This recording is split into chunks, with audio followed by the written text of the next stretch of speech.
Hi, അപ്പോൾ എല്ലാവർക്കും നമ്മളെ പുതിയൊരു വീഡിയോയിലേക്ക് സ്വാഗതം. അപ്പം നമ്മളിന്ന് എൻ്റെ സ്വന്തം നാടായ തളിപ്പറമ്പ് പൂക്കോട്ട് തെരുവിലാണ് ഉള്ളത്. അപ്പം നമ്മൾ പൂക്കോട്ട് കൊട്ടാരത്തിൽ പൂരമഹോത്സവം തുടങ്ങിയിട്ടുള്ളത്. അപ്പം നമ്മളിന്ന് പൂരം കാണാനാണ് വന്നിട്ടുള്ളത്.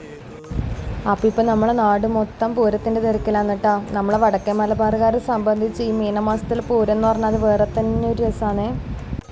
ശരിക്കും പറഞ്ഞാൽ ഈ പൂരം എന്ന് വെച്ചാൽ നമ്മളെ പെൺകുട്ടികളെ മാത്രം ചടങ്ങാണ് കേട്ടോ. ശരിക്കും ഇത് കാണുമ്പം സന്തോഷത്തിനേക്കാളും കൂടുതൽ മനസ്സിൽ കുറച്ച് വിഷമം കൂടിയുണ്ട്. നമ്മൾ ചെറിയ ഓർമ്മ വെച്ച കാലം തൊട്ടേ എല്ലാവരും വീട്ടിലാണ് പൂട്ട് കാണൽ. നമ്മളെ നാട്ടിലെന്ന് വെച്ചാൽ നമ്മൾ അമ്പലത്തിലെ ദേവീൻ്റെ നടയിലാണ് നമ്മൾ പൂടുക. അപ്പോൾ നമ്മൾ വ്രതം എടുത്ത് എല്ലാവരും രാവിലെ എണീച്ച് കുളിച്ച് കാവുപ്പോവും. ഏട്ടന്മാരെല്ലാവരും അവിടെ നമുക്ക് പൂ പറിച്ചു തരാൻ വേണ്ടി റെഡിയാക്കി നിൽക്കുന്നുണ്ടാവും.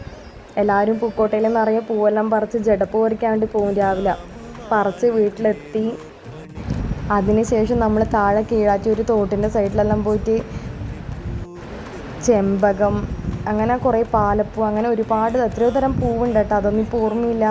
അങ്ങനത്തെ പൂവെല്ലാം പറിച്ചതിന് ശേഷം നമ്മൾ കൊട്ടാരത്തിലേക്ക് വരുവേ. ആ സമയത്ത് നമുക്ക് കൊട്ടാര സ്കൂളിൽ പരീക്ഷ നടക്കുന്നതായിരിക്കും കേട്ടോ.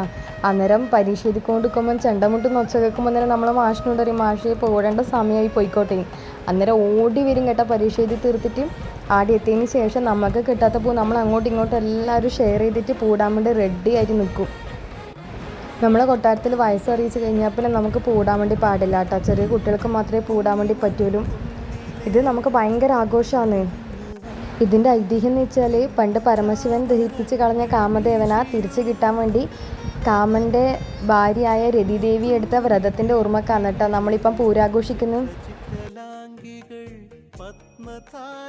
നമ്മൾക്ക് അമ്പലത്തിലായതുകൊണ്ട് ഇങ്ങനെയല്ല ചടങ്ങ്. സാധാരണ വീട്ടിലെല്ലാണെങ്കിൽ നമ്മൾ പറയുന്നത് കേട്ടിട്ടുണ്ട്, ചാണകം മെഴുകിയ കാമദേവൻ ഉണ്ടാക്കി വെക്കും, അതിനാ പൂടുക എന്നല്ല. നമുക്ക് അതിനെപ്പറ്റി അങ്ങനെ വലിയ അറിവില്ല. നമ്മൾ അമ്പലത്തിലായതുകൊണ്ട് തന്നെ നമ്മൾ അമ്പലത്തിലാണ് പൂടൽ കേട്ടോ.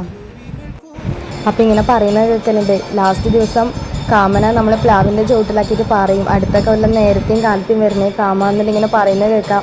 നമുക്ക് അമ്പലത്തിലായതുകൊണ്ട് നമുക്ക് ആ ചടങ്ങില്ല, നമുക്ക് അമ്പലത്തിലാണ് പൂടൽ. അപ്പോൾ പൂവലിട്ടതിന് ശേഷം കുട്ടികളെല്ലാവരും കൂടി അവിടെ തറയുണ്ട്, അവിടെ വന്നിട്ട് ഒച്ചത്തിൽ കൂക്കണം. 3 തവണ കൂക്കണം. പക്ഷേ പിള്ളേർക്കും മടിയായതുകൊണ്ട് പിള്ളേർ ആരും കൂക്കുന്നില്ല. അടുത്തുള്ള പ്രായമായവരെല്ലാം കൂടി കൂക്കുന്നുണ്ട് കേട്ടോ. അത് കഴിഞ്ഞതിന് ശേഷം എല്ലാവരും ഭക്ഷണം കഴിക്കാണ്ടി പോകാൻ അപ്പോഴത്തേക്ക് അമ്മയും ഓഫീസിൽ നിന്ന് എത്തിയേട്ടാ. അപ്പോൾ കുറച്ച് കഴിയുമ്പോൾ അനിയത്തിയും ഓളെ ലാബിലെ കുട്ടികളെല്ലാം കൂടി വന്നിട്ടുണ്ടായിനി. അങ്ങനെ നമ്മളെല്ലാവരും കൂടി ഫുഡ് കഴിക്കാൻ വേണ്ടി ക്യൂ നിൽക്കുന്നു. അപ്പോൾ ഇതെല്ലാമാണ് നമ്മളെ പൂരത്തിൻ്റെ വിശേഷങ്ങൾ. ഇപ്പോൾ 2-3 ദിവസം ആയാലും തുടങ്ങിയിട്ട്. അപ്പോൾ ലാസ്റ്റ് ദിവസം നമുക്ക് പൂരം കുളിയലുണ്ട് കേട്ടോ. നമ്മളെ മെയിനായിട്ടുള്ള ചടങ്ങ് ലാസ്റ്റ് ദിവസമാണ് വരുന്നത്. പൂരം കുളീൻ്റെ അന്ന് നമുക്ക് കുതിരവലി എന്ന് പറഞ്ഞിട്ടുള്ള ഒരു ചടങ്ങുണ്ട്. അത് വേറെ ഏടി നമ്മൾ ഇതുവരെ കണ്ടിട്ടില്ല. നമ്മളെ കേരളത്തിൽ തന്നെ ഞാൻ ആകെ കേട്ടത് നമ്മൾ അമ്പലത്തിലേ ഉള്ളൂ.